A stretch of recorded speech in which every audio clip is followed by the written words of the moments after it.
Welcome to the Angus Report, a news program for cattle producers. From American Angus Association headquarters in St. Joseph, Missouri, we bring you the week's top headlines, including new animal disease traceability requirements. We discuss some considerations for grazing spring pastures. We take a look at freeze branding techniques, and Tanya Amon of AGI explains $W, the weaned calf dollar value. This is the Angus Report. Hello, I'm Bob Cervera. And I'm Crystal Albers. Our top news this week. It's been a month since the USDA enacted its latest animal disease traceability rule, and now states are working together to hash out details.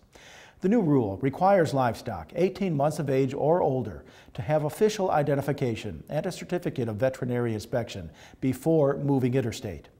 To comply with the new regulations, each state is reviewing their current policies and revising them to meet the national standards. Both the shipping and receiving states must agree on what is considered acceptable official identification. Various combinations of brands, tattoos, brand registration papers, ear tags, and owner-shipper statements are currently being discussed throughout the country. Several producer groups are encouraging livestock owners to stay up to date on discussions in their area to better understand how the rule will impact their operations.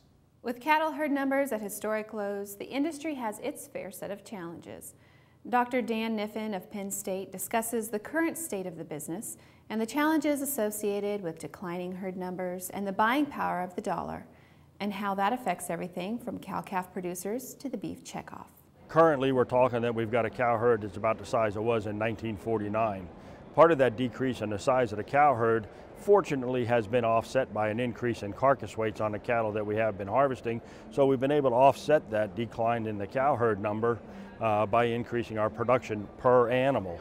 But you know, from our packing industry perspectives, we are probably bumping up at the upper limit that we can increase carcass size. You know, as an industry, we do have to focus on being able to maintain a critical mass to be able to supply beef into this country.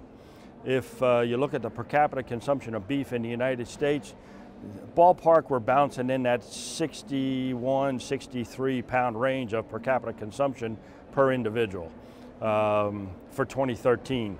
If we look at the opportunity in the per capita production of beef in the United States, CattleFax has projected we're in that about a 53, 54 pound range of production. So we do have roughly a 10-pound deficit that we're going to have to think about making up.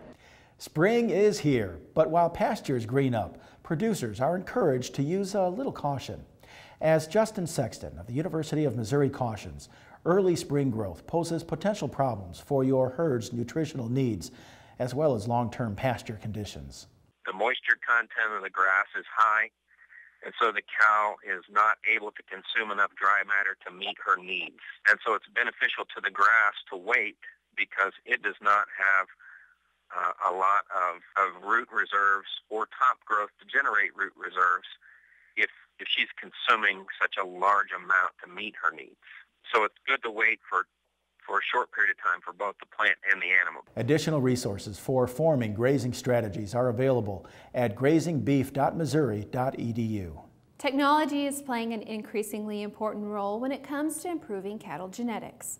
EPDs, genomic information, and other selection technologies are helping cattle producers to more efficiently grow their herds and accommodate the industry's future needs. We work a lot today with data-based systems, and so all those things, that technology, that information, that's what's allowed our family actually to stay in business. I think we can take this information and we can create cattle that will be born easily and grow fast and efficiently to the end point and be able to create a product that the consumer will want and in fact pay a value-added price for. We now have DNA markers which enables us to get a prediction on the amount of feed that an animal will eat.